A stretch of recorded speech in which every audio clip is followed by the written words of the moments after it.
Hi, good evening, everyone, and welcome to another edition of our Justice and Peace's guest speaker series.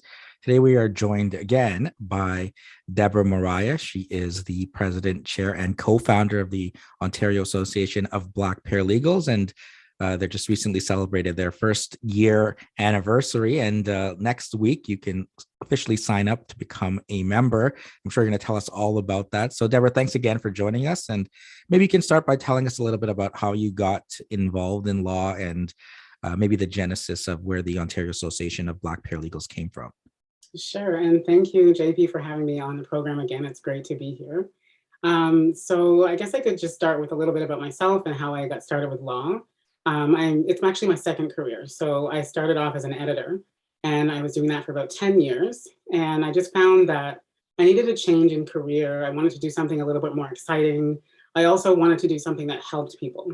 And so one of my family members, my mom, she suggested that I go into law because that's what my brother does. I talked to him. He suggested it was a good idea. But law school was something that age, I think I was about 35 at the time. I wasn't really keen on going back to school. So I thought, let me see if it's something that I like. If I like it, then maybe I can go further. So I decided to do paralegal studies at Centennial College. And it ended up that I really loved it. It was a great match for my skills. As I said, I was an editor. I did professional writing and communication studies at York. And so they just came together really well. And it was a job that I really loved just from the very beginning. Basically, from the time that I was licensed in 2016 in March, I started working in April. And I've been in the profession ever since. And one of the things that I found very early on when I started my own practice, and that was in September 2018, it was difficult, as a licensee, as a new licensee, to figure out how to start my practice, what to do, like the little things that you don't learn in school. There were all of these gaps, and finding a mentor was really tough. And as a Black woman, it was also a little bit more difficult. There were the challenges, the intersection of being a Black woman, of being a woman, of being a paralegal, and just trying to find someone to help and to take me seriously, and to be able to walk into a room and know that my confidence would reflect my competence. So it was really difficult. I found it. I muddled through. I made it. I was pretty successful, but I still felt that I needed just some more direction. And I remember at the time thinking, I wish that there was like some type of association for Black paralegals, because there are those unique challenges that you have to deal with when it comes to discrimination. I had a few incidents. I won't get into the details of those, but I had a few incidents that made me feel like, question, I guess I should say, whether or not I actually belonged, and whether or not I wanted to continue on in a profession where I didn't always feel welcome. So I remember looking around and seeing, is there something? I remember seeing that there was a Black Women's Law Association, I believe it's called, and then there was CABLE, the Canadian Association of Black Lawyers, but there was nothing for paralegals. And at that time I thought, I wish there was something. But of course, working, raising kids, and just trying to do all of that at that time, there was not really an idea to start anything. But then after the pandemic hit, a lot of stuff was going on. We all know that 2020 was somewhat of a year of reckoning, for at least racial reckoning. And I just had more time to think. And I thought, something needs to be done. Like, I love this profession. I know, I'm sure there are a lot of other paralegals and lawyers and just other licensees that love the profession and want it to be better. And so I wanted to somehow participate in making it better for others, so that those who came behind me, and even those who have been in the profession for a long time, didn't have to keep continuing to jump through these hoops and feel like they didn't belong or struggle with the idea that they didn't belong. And so it's funny, I met April Bullard. She's a secretary. You spoke with her a few weeks ago. We met on LinkedIn, and I just thought, I kind of mentioned to her I was thinking about starting this organization. What did she think?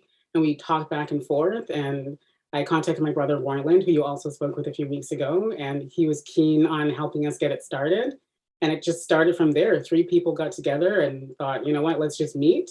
And so we met up on Zoom in July 2020 and just started making plans to build this organization and to figure out how we can really make an impact. And here we are a year later. We added Chantel Campbell as vice president in May of 2021, and Sasha in I believe it was June. of 2021. And the five of us have been working really hard. We're so excited with everything that's been happening over the year. It's been an amazing, overwhelming year. I mean, there, I feel like what it is that it really spoke to the truth of what people were looking for. We were so just relieved that it's not just us. Like sometimes you can be in a situation and you feel like maybe it's just you that's going through this, but it's nice to know that there are other people who are actually keen on being a part of an organization like this. It's nice to know that we'll be able to be there to help them and support them, and we're really looking forward to seeing where OABP goes from here. So now, and it's great there for starting with all of that there. And usually after you finish your first year, there's kind of like the chair's report or the president's recap or something like that. So tell us a bit, for those who may not know about what you've been doing over the last year, maybe some of the highlights, and kind of once you got that idea there and you got everyone involved, what have you been up to in your first year of being established? Yeah, so the first year we really focused on building CPD programs. We wanted to kind of just let people know why we exist, and we wanted to do that through our programming. And so we put on a series of of webinars at the time because of the pandemic, that focused on navigating racism in the justice system and in the profession. And so we started off with a panel on intersectionality, and it was a panel that was discussing racism, disability, gender, and sexual orientation, and about how that impacts lawyers and paralegals in the profession. And it was a great panel. It's actually available on our website. And I should say it will be available on our website coming probably either Monday or the following week. So that's available there. We also did a career panel with Black professionals just to learn about the different areas of law that they can work in and underrepresented areas of law. That's also available on our website right now, and you can stream that immediately. We did a mental health panel at the end of the year last year, actually around September last year, where we were lucky to be able to work with a treasurer who came on board to give opening remarks. And we had a consultant from Ottawa who specializes in navigating racism and wellness. And we had also Daniel Stein, who is a lawyer here in Toronto, and he also is a mindfulness lawyer. So he spoke at the panel as well. And we had paralegal Tamika Francis, who's been working in the profession for a very long time. She works at the legal clinic in Rexdale, and she's an amazing paralegal. And she's, like I said, been doing this for so long. And so it was nice to hear from them about the impact of mental health on the people in our profession and on the people in the Black community. It was a very interesting panel. So that, again, that'll be available as a podcast at some point, and we'll let people know when that's coming up as well. And then we had a roundtable, which was an event that we held in July, where we had any potential members join and tell us what it is that they were looking for. Like, what do they need? What do they need help with? And that was the main focus of that, was just to really make sure that the organization that we're building really caters to the needs of the people that we will be serving. That's great. And there's plenty of events there, and different events for different groups, right? Because you have younger paralegals, you have students, right? And you have people that are, even non-paralegals, right? Because you mentioned your brother there as a criminal defense lawyer. And so what have you learned, I guess, in terms of, you had posed into my first question a response that, well, we're not alone, right? I mean, I think there's always this sort of isolation, especially if you're practicing, and those who are paralegals tend to have more of their own practices than being part of big, large firms, that it is on its own, it's difficult to connect with other paralegals, but then to find other paralegals from your community is maybe even harder. But then when you bring everyone together, you realize, well, there's many of us that are going through similar challenges and getting that mentorship of how to deal or how to navigate. You mentioned, all of these situations where you have this kind of imposter syndrome. Do I belong here? Does the legal community for me? And how does that feel now that you've helped bridge all of these people together who may not have otherwise connected, and that they have, a stronger outlet or stronger voice within the community? It feels amazing. Like, it's just, to me, it's kind of like your truth being spoken back to you. And it's just, the idea that you are alone it's hard to deal with. And I know that and it's not just Black paralegals, like just paralegals in general. A lot of us, we get out there and it's just like, what just happened? Like, you finish school, everything goes fairly quickly. And there's a lot that you learn while you're in school, but once you're in practice, there's so much that you don't know until you do it.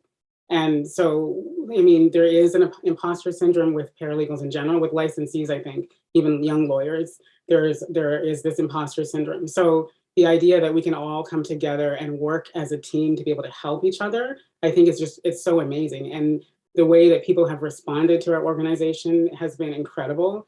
We're looking forward to just welcoming all types of different people so that we can be a close-knit community. I think that our profession works better when we work together. So I'm really looking forward to seeing how that happens as we move forward.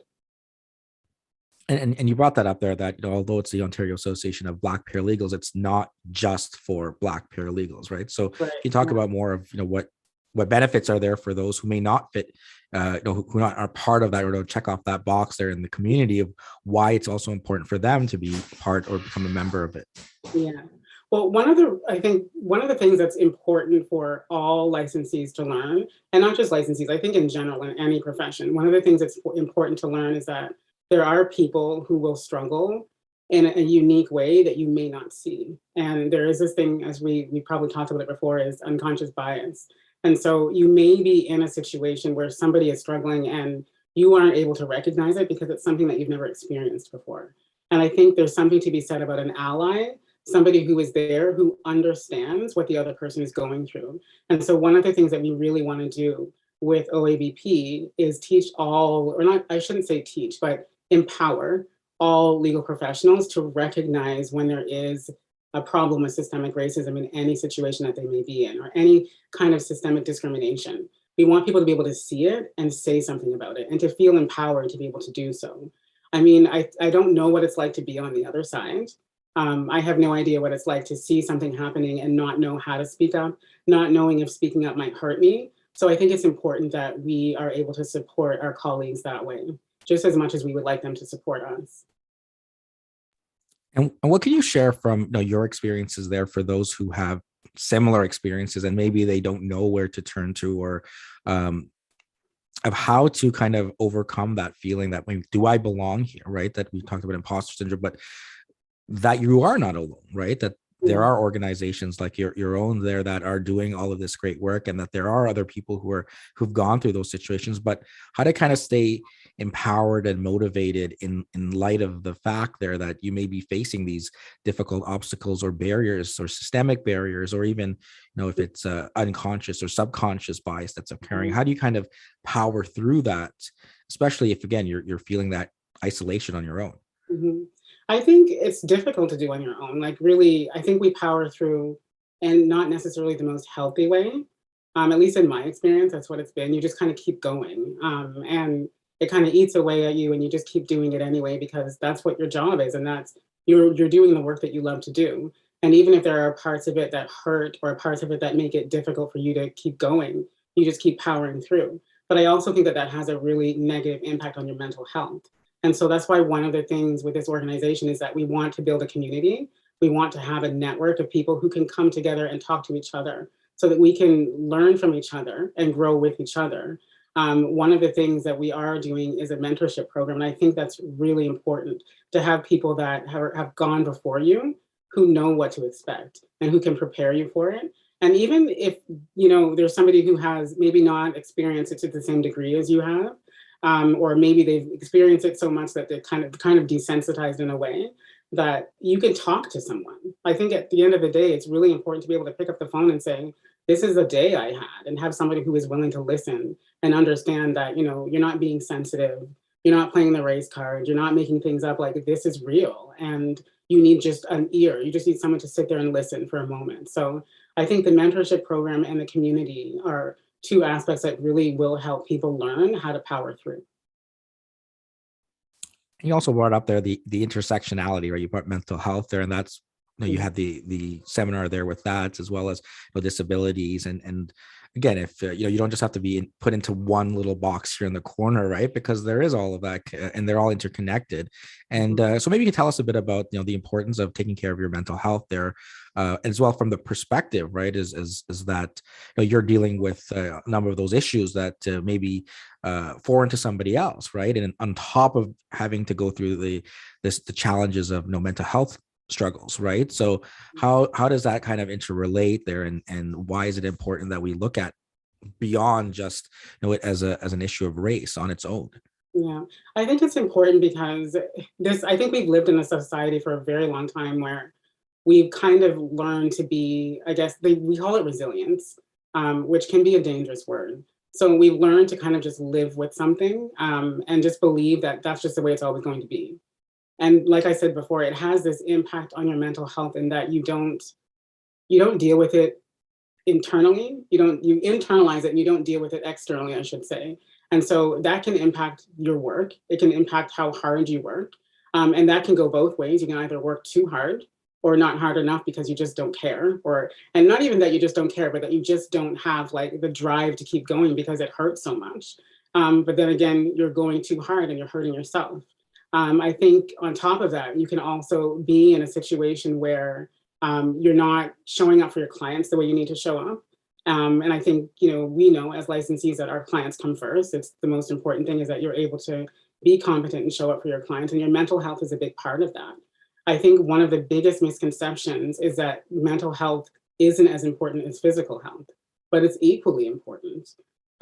If you have a cold or you have the flu or something, you take the rest, you do anything that you need to do to get better. And it's really just as important with your mental health. You have to take care of it.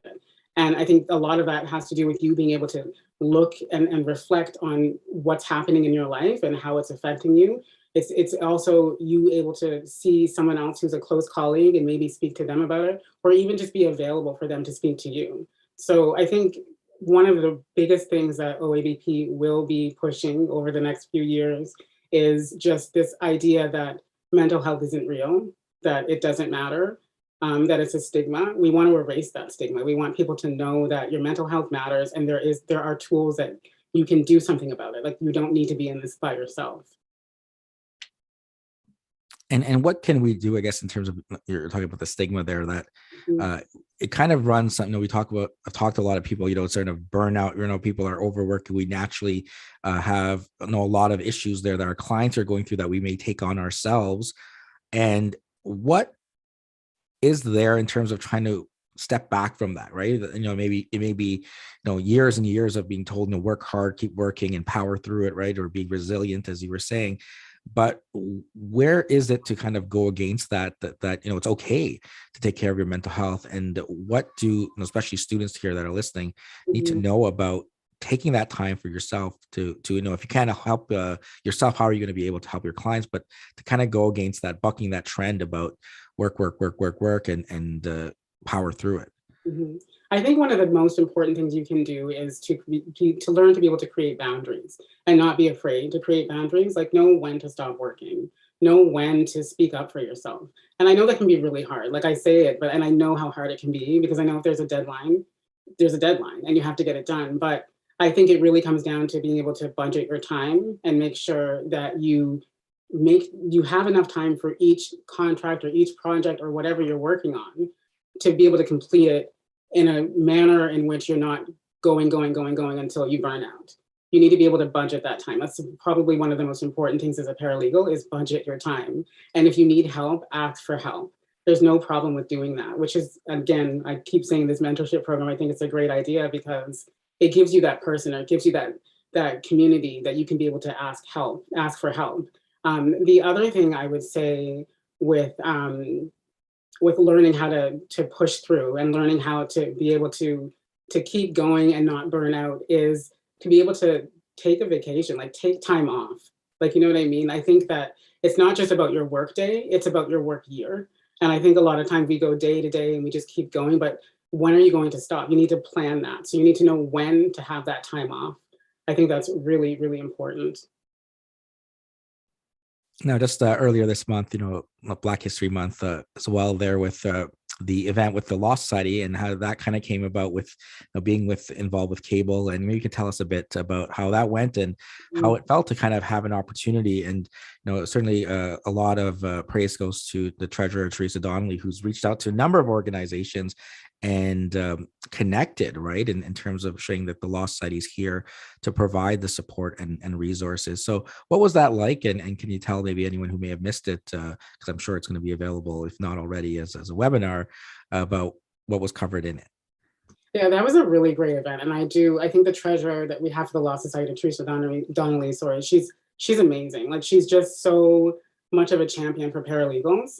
And that's something that we really need in our profession. And so being able to be a part of that program and to hear all of these different speakers talk about the impact of equity, diversity, and inclusion on our profession was just amazing. And just, I think one of my favorite parts about that was just talking about how, we're dealing with systemic discrimination. And in order to deal with that problem, we need to be systemic, we need to become systemic. And so in everything that we do, we need to include EDI. We need to talk about EDI. The same way, like we were talking about earlier, we need to talk about mental health. Like, these things need to be ingrained in what we do in every day that we do it. And I think that's how, we can see change. That's how we're going to affect change. We won't affect change in any other way. Mental health is something that people have been dealing with for a long time. EDI is something that it's kind of a buzzword, I would say, or a buzz phrase these days, but systemic discrimination has been around for so long and it's impacted people in so many negative ways. And it's just great to see that the Law Society is actually trying to do something about it. They're not afraid to talk about it. They're not afraid to empower those who have been dealing with it for so long. And it's just a pleasure to be able to be part of a society that cares. Yeah, so you mentioned again EDI there in terms of being a buzzword, and certainly everyone's talking about it now, and you're talking about getting meaningful change. So there's one aspect there. What else can we be doing? And traditionally, obviously, we look at the legal profession, and you look at the numbers, and you look at the representation, and I'm sure the Law Society has the statistics over the years, but and last year we talked about confronting anti-Black racism on the panel there, but how can we kind of continue on that path to get meaningful change in our profession where people are facing some of these barriers, or and they don't feel it's coming fast enough for them, right? I mean, is it something that we are going to be waiting 20, 25 years for? And we look around and you're wearing a t-shirt that says I'm a lawyer or I'm a paralegal, and you can be all different colors, and whether you're have disabilities or men, women, people from all communities, and you don't have this sort of sense that you're not a licensee, right? So how are we getting to that point? I think it is a journey. I would say we've come a little ways. I want to say a long way, but I don't know. It's been a long time. So what the Law Society is 100 years now, or is it longer than that, I think. So it's been a long time. So we've come a little ways, I think, in the last few decades. But I think it starts with students. It starts with the younger generation.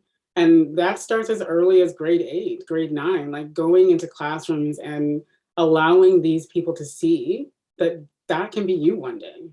And I think that for me, I remember being in grade 12 many years ago and taking a law course, and loving it so much, but never considering being a lawyer. And I don't know why, because I love it so much. I love the law. And at the time, I remember it was my favorite class and I did very well in it, but there was never that person to tell me, maybe you could be a lawyer. I thought, I'm a good writer, so I'll do writing. Like, that's what I'll do. And it's not that to say that there's anything wrong with a writing career, but I also could have used that in law, and I am now. So I think it really starts with the younger generation, encouraging students to consider law as a profession, and all types of students, like the ones that we don't necessarily, historically haven't necessarily been encouraged to go that route. I think it's really important that we really start doing that. We start going to classrooms and speaking to people and being open to have those conversations. I mean, that's one of the reasons why with OABP we have a student membership, because we want them to be able to build that network early. Yeah, and how much does that help, right? When you see people from your background or from your community, or someone that just looks like you, right? That motivates you more so, right? Or just the fact that they've achieved that that's going to motivate me to achieve that. And is that something that certainly you're saying, look, going back to a younger age, I mean, it's not just about, the paralegal students or the law students, right? But even before that, because, well, there won't be anyone in law school if they're not being sort of sought out, if they're in grade 12 or even before that, right? Yeah, yeah.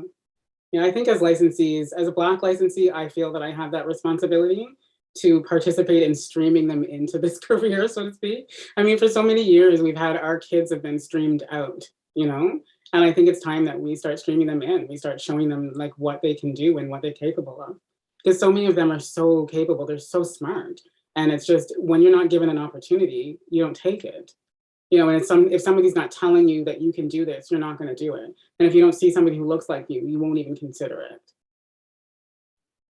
And with that, then we talked about the year that passed. So what about the year, or maybe you have a 3-year or 5-year plan? I don't know, but what's in the cards now? I know next week you're taking members officially. And I guess we'll talk about that at the end as well, about how people can join in the process there for everything. But what's in the year to come, at least starting from there, and maybe if you're thinking of some ideas in the long term, what else is there to come after this year? Well, this year, one of the biggest things we're doing is we're developing a CPD program for our members, and also for the public, for everybody, that deals with navigating racism and discrimination in the workplace, specifically in our legal profession. But I think that it will be able to apply to pretty much any profession. And the whole idea is how are you able to be that resilient person without veering on the side of working too much or not working enough or just kind of quitting altogether. So the whole idea of that program is just to help Black paralegals, law clerks, Black lawyers, and any racialized person really who has dealt with that type of systemic discrimination, is to empower them with the tools to be able to push through and to be able to not just push through, but speak up for themselves and affect change in the spaces where they are. The other side of that program is impactful allyship. So that is working with all professionals and helping them learn how to recognize it, how to see it, how to say something about it, and how to do something about it. So that's the programming part. So the CPD programming, we're excited to do it because it will be free for our members. So they will be able to get their credit for that. It's really important, I think, to help our members be able to be more competent in the profession. And it's not even just about being more competent, because they are competent, but I think because of that imposter syndrome, there's a problem with confidence. And so we want to help them in that way. The other side of the year, so the last 6 months of the year, we're looking forward to launching our mentorship program, which I think is a big deal for our members. We really want our members to be able to talk to people, to have someone to discuss anything that they need to, whether it's a case that they're working on or really just the day they had. We want them to be able to have access to people to encourage them, and to get advice from as well. And then I would say, for me, the future, I see a future where we'll be able to do more for students. We are a licensee organization, so we exist for licensed paralegals, non-licensed paralegals, and law clerks. But we do have a student membership, and we want to be able to do more for students in the future. So once we begin to build capacity, we do want to have more programs that are specifically for students. And I mean, in terms of the work that you're doing with students, are you seeing that coming through, that there are specific concerns that are coming from Black students, right? In terms of, does it start before you're even in the profession, that you have the different issues that are not being maybe adequately addressed, that having the benefit of, as you keep bringing up, and certainly a very important part is mentorship, right? Is that you may have struggled at Centennial, and you can say, look, for the current students at Centennial, here's what I was going through, and here's some advice about how you can get through that. I mean, have you looked, I guess, in terms of, I mean, I know you set up with Sasha there, like a law clerk liaison, right? That's another aspect of the community that often gets missed, right? Is the legal admin team and everyone there. But what else there in terms of for students right now who may be going through things that you can share with them, right? I mean, while we're kind of bridging that gap to having more programs for them, of kind of hanging in there, and the best is yet to come. Yeah, I think the main part for students, from what I've seen just over the past year, is a lot of them are struggling with their placement. So trying to find a good placement, a placement where they're not just there doing filing, or they're not kind of just sitting in a corner and not learning anything. I think I found that students are very eager to learn when they're in their placement. Like it's an important part of the program to them. So you won't find, at least in my experience, the students that I have met, you don't find that they just want to get the hours done. It's more like, what can I learn? Like, what else can I do? And so one of the things that we hope to do in the future is to be able to bridge students with those placements that actually help them learn and help them just kind of equip them with the tools that they need once they get into the profession and actually start practicing. The other thing is a licensing exam. From when I did the licensing exam, it was tough. And I know it was, I think we were the second stream that did the harder exam. It used to be easier once upon a time. Yeah, this one was a 7.5 hour exam and there was a lot of studying involved, but I felt that there wasn't a whole lot of support in place. And I know that you do a program, which is awesome. I wish I had known about that back. I don't even know if it was around then, but I wish I had known about it then. But yeah, I think it's really important to help students figure out how to not just, because it's not really just about studying, it's about knowing how to apply the law. And I think that that was one of the gaps for me, at least in school, that we learned a lot, but applying it wasn't what we learned. And I know because of the length of the program, it wasn't really possible to do that. So the studying part of it, I was lucky enough to get a tip from a paralegal at the time at the placement where I was, who said, create an index. And if you create this index, you can find if a question talks about, for instance, provincial offenses, you just look it up on your index and you know exactly where to find it in your notes. And it was like a gold mine. Like it was like exactly what I needed to know at the time, because at that time I was studying so hard and felt like I wasn't retaining anything. So I think helping students really just learn how to study, learn how to apply the law so that they can get to that exam and feel confident when they walk in. I think that's a big deal. I think that they really need something like that.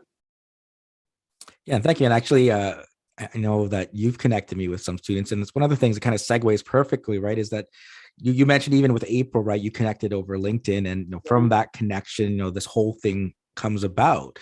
And especially in the last 2 years, again, given that there's a lot of sole practitioners in the paralegal field, and it's harder to have, where you'd have events where you'd have, these wine and cheese type events, gatherings in person. But what can you share for those, in terms of trying to reach out to those, to seek out mentors, right? Or to seek out people in the community, whether it's someone who's helping them prepare for a licensing exam, or it's someone that's in the field that has more years of experience practicing in small claims court or POA. Is it as easy as just you see somebody, you see some of their posts, you just connect with them and then you just start a conversation? Or, I mean, is that, is that foreign? Or, I mean, for students, especially who may not be ready to approach people, is that just the way to go? Or is there, are there some other tips and tricks there about networking, and specifically networking within a community there where you're looking for specific people? Mm-hmm. I'd like to say it is that easy. At least for me, if a student reaches out to me, I always email them back. We usually have a little meeting and I find out what it is that they need support with. And I've had quite a few students reach out to me. But I don't know that I can't speak for everyone, but I would say go for it. I think if you see someone that you think could be a mentor or could lead you in the right direction, don't be afraid to just send them an email. The worst they could do is say no or not respond. And then you find someone else. And I know it's hard if you're, it's hard to be rejected, but I think it's worth it if you're not. Like, you never know where that will go. You never know where that relationship will go. You never know what you'll get out of it. So I think it's worth it to do that. We're hoping to make it that easier for students in the future. Just to have events and networking events where they can feel comfortable because they know that they're at that event to meet people, and there's nothing wrong with walking up to a person who's there because that's why they're there. So we are looking to facilitate that type of connection for students and other licensees in the future. But in the meantime, I would say that just be bold and just reach out. I think it's important to just let them know what you're looking for. And yeah, I find that most people will respond if they have the time. And if they don't, just find someone else. Yeah, and it certainly makes it easier because you don't have that. Well, are they going to reply, or are they, Yeah. accept my connection request or whatever? But I mean, I agree, right? I think certainly that a lot of people approach me, or I've approached certainly tons of people, and it's just exactly the same way. I see something or somebody mentions, hey, can you connect with this person? I'd love to hear from them. And I literally just go and I add them, and then I send a quick message, and usually I get a good response, right? I Yeah, mean, almost all the time. And exactly. or if it's no, we're busy, maybe try again at another point. But So I would echo that, right? I mean, it is as simple as just going out there and connecting, and certainly that there are organizations that you can join. And actually, before I forget, I want to mention how can you join, right? Next week it opens. So I'm sure you're getting all of the backdoor stuff done and everything set up. But what's the process going to be like? And if you can tell about, again, why to join, how to join, and how much everything is, and how people can sign up. So yeah, so we will be accepting memberships on Monday, February 28th. I don't have an exact time yet, but I will be posting that on our LinkedIn and our social media very soon. We will also be releasing fee information at that time as well. But it's as easy as just logging onto our website. So you go to our website, and there will be an area where you can sign up for membership. And you can do it directly through our website. And then there will be a membership area in the website. And you can find out more about your membership and all of that there. So as I said, there are 3 different types of membership. So there is the licensed paralegal. So that's for people who need CPD hours and certain things that not everyone will need. So that's the highest membership. The next one would be associate law clerk or non-licensed. That's basically if you don't need CPD, but there are still lots of benefits and everything for those licensees and law clerks. And then as well, there is a student membership. It's a very nominal fee, and it's really just for students to learn more about what they'll be learning in a couple of years anyway, or a year or even less. And it's also an opportunity for students to network with licensees. So, and also students will have access to CPD and all of that stuff as well. So they'll be able to learn, even if it's not as useful for them, there's still something that they can get from it. So yeah, so 3 different tiers of membership. Again, we'll be accepting membership on Monday, February 28th, and we'll be releasing more information as it becomes available. And you can just go on the website, and that's the easiest way to do it. And our website is oabp.org.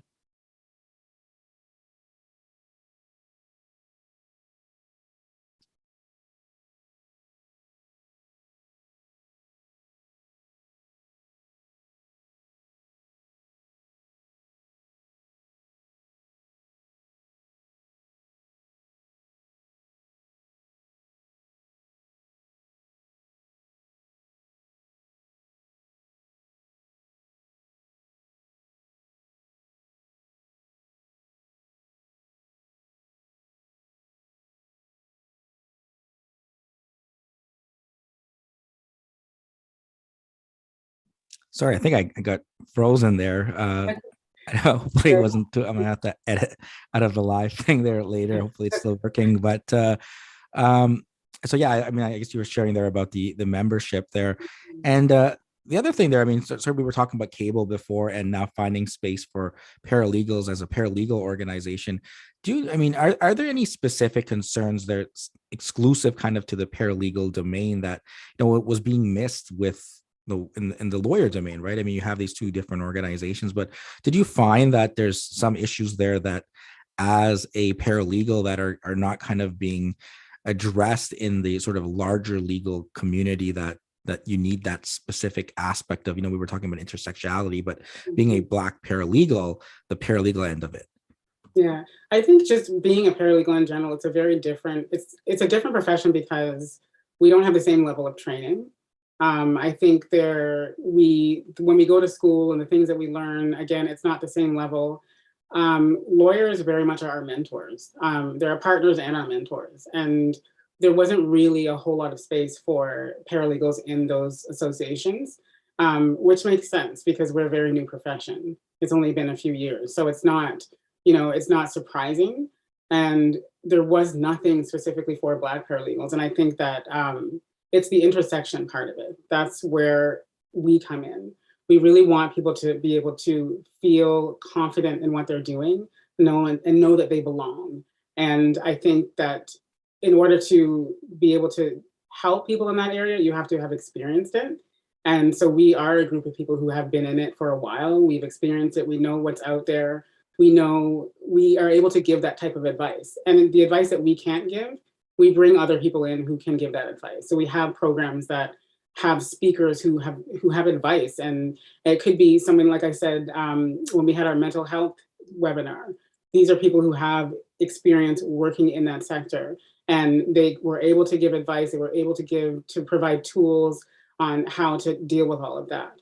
there were the first mental health, or sorry, the first panel that we had with intersectionality. These were people, again, who had been working in the profession for a long time. And so they were able to give their advice, they were able to talk about their stories. And I think it was just really important because we could relate to it. And it's important to be able to see people who can relate.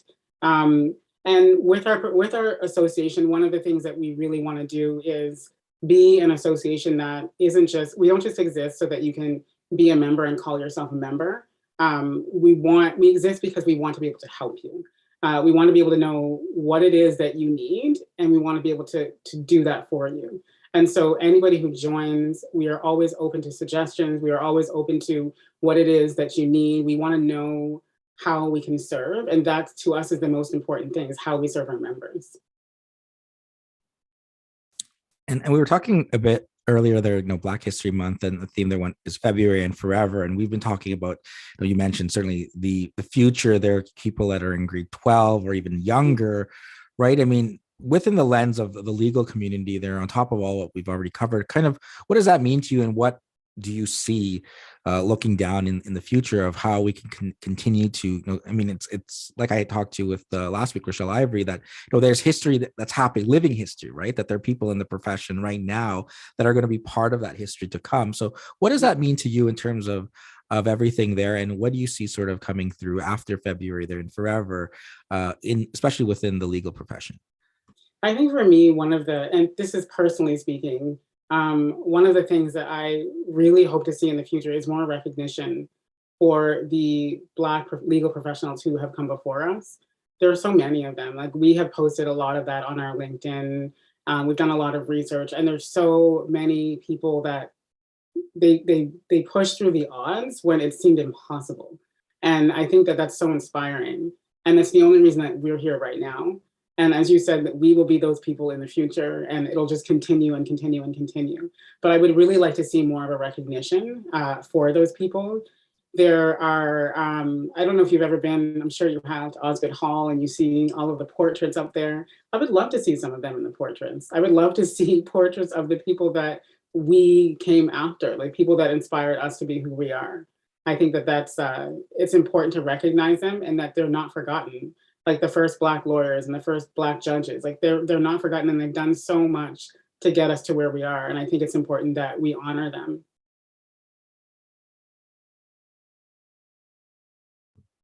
Perfect. So, Deborah, there, thanks so much again. And I don't know, my connection is kind of unstable here, so I'm hoping we can make it through the last few minutes here. But just wanted to say thanks so much again for joining us and talking about the Ontario Association of Black Paralegals, everything that you've done, everything that you're looking to do, and essentially creating this space there and building the community, or help bridging the community.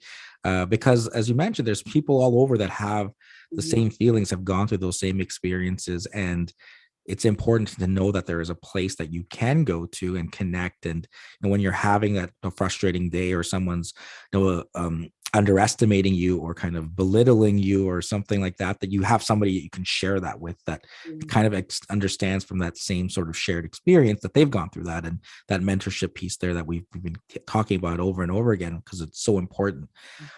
So with that, I mean, again, maybe a good time there to remind everyone about how they can sign up, as well as, even if they just want to get more information about the organization. Yeah. And thanks again for joining us.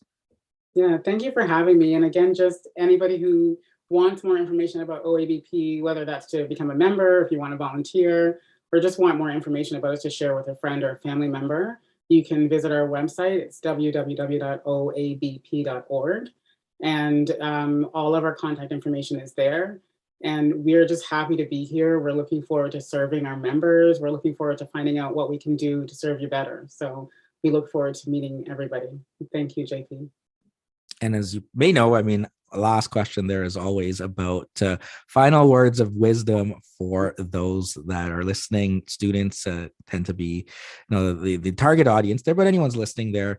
Anything that you can share from your experience, and again, establishing this organization there over the last year, for those that are going through the profession there, any final words of wisdom? And once again, thanks so much for joining us. Yes, yeah, thank you. My final words of wisdom would be, I think it's important to recognize that you are where you are because it's where you're supposed to be. So don't ever let anybody think or tell you otherwise. You decided to go down this path. Keep going. You're exactly where you're supposed to be, and you're going to make it. And we're here to support you. We're here to support all paralegals, all legal professionals, and we just look forward to building that community and you being a part of that community. You already are a part of that community because you stepped into this profession. You're studying to be a paralegal, and you will be one day very soon. And we look forward to welcoming you. Okay, perfect. So I will get a chance to chat with you some more next week, right? That the entire board, and I do also want to echo, and I'll say it to everyone else that thanks so much for doing this. I mean, we heard from your brother there, and Chantel is on Friday, and last week there we had both Sasha and April. So the entire board has gotten a chance now, or will have by the end of the week, to speak with me, and it's great that you're doing this and great outreach there. And I'm really looking forward as well on the end of the month there to kind of recap everything. And it's really interesting how, again, you have a lot of similarities and a lot of differences, and how that all helps with the organization. Actually, before I forget, I mean, you mentioned your brother being a lawyer, and then your mom being like, "Well, hey, you should consider getting into law." How is that, right? Having a family member in law. I mean, we share that as well, right? That how do you find kind of having him so involved with Yeah. the organization? What's that been like? I think it's been amazing. Like he's been so supportive my entire career so far as a paralegal. I mean, just from the very beginning, encouraging me to do it, and then helping me find a placement, like introducing me to one of his colleagues to do my placement there. And just really his support with OABP has been amazing. I'm so grateful. And I just feel lucky, like to just have a brother who cares about what we're doing, who's also a lawyer who sees that paralegals are valuable, and that we have a lot to offer the profession. So it's been amazing to work with him, and I look forward to seeing what else we'll do together in the future. Okay, great. So we'll see you next Monday there at 6 o'clock on the 28th. And then for everyone else, we'll have Chantel on Friday if you're listening to it right now. And I think, Chantel, you're listening to this right now. So reminder to see you on Friday. And thanks again. And thanks for your whole organization. I'm really happy to see all the great work that you've all been doing and certainly continue to be doing. And I think providing students and young paralegals and old paralegals for that matter, or for everyone, there are opportunities there to thrive in the profession. So thanks again, and take care, everyone. Okay, thank you so much, JP. Take care, everyone.